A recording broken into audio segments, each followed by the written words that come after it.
Hi there, this is Ruth Ruttan from Retrofit Pilates. I'm a Master Instructor here and I'm also the Education Coordinator.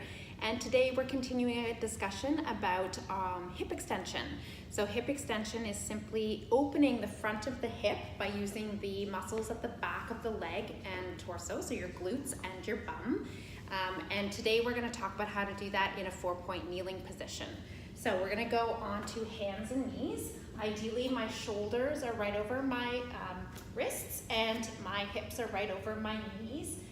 And I'm going to grow a little bit taller as if I'm trying to push myself up towards the ceiling, longer from head to tail and wider from the front and back of my shoulder blades.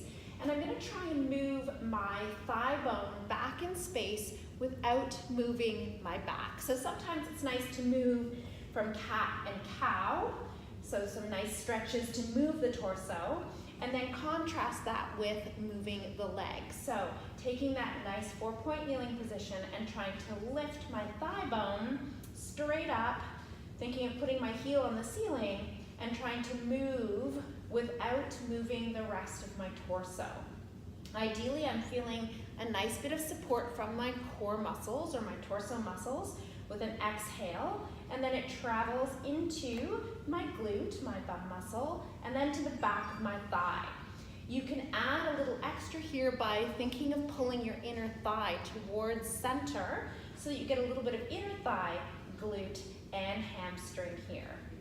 There are any number of places that you can progress that exercise to, but just understanding how to move from the bum and the hip joint and the hamstring rather than moving from the torso can be something that's quite tricky for people.